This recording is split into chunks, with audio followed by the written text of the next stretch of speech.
Hi guys, welcome back to my channel. Today we're just going to be doing a first impression on Gangsta Volume 5. I am reading this currently alongside a couple other books, but this has been taking up my whole focus and I need to just talk about this book for a hot minute while I wait for Volume 6 to come in the mail so I can just marathon the rest of the volumes and review the rest of the series. But this is so good! I am sort of comparing the TV adaptation to this, but this volume was so emotional, up to the point I've read it has been so emotional. We got a relationship building between these two characters, and it's just, I don't know if they're in a full-fledged relationship or it's just like an on and off thing, but when I found that out, I'm like, oh, that's good for them.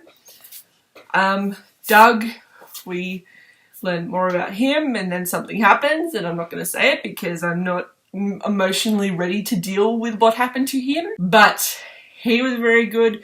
We got more backstory on the hunters and we got more sort of plot about trying to protect the Twilights, and this one character, he's looking for his sister, and then it's ramping up to be this, like, I'm not going to be surprised if Volume 6 is just a bloody battle between the Twilights and the hunters and just this whole town trying to come together and just fend off these people. But I don't know, because this world, it's shades of grey. You know, you have evil people, you have morally grey people, you have not necessarily good people, but it's a world where you don't know what's going to happen, and it's just so good.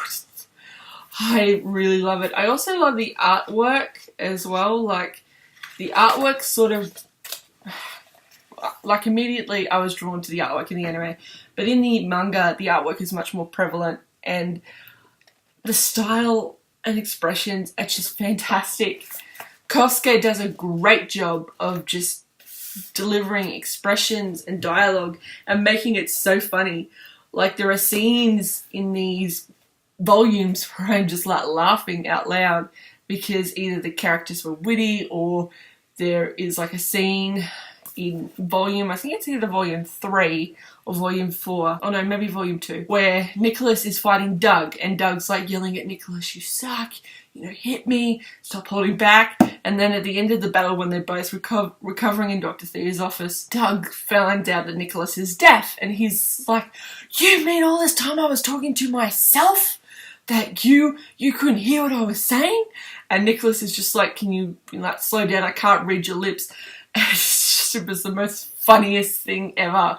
And still, even with everything that's happening with the war and the Twilights and the families just clashing together, there is still this element of humour in these volumes.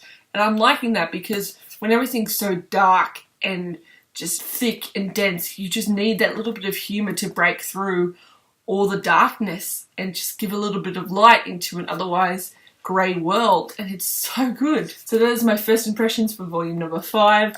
I only have about that much to go, and yes, this is my Belle magnetic bookmark where she's wearing the red dress, which is cool.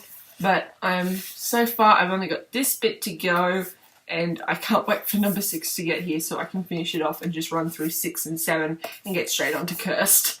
But thank you for watching this video. My name is Maisie from SleepyWiredStudios, and I'll see you in the next one.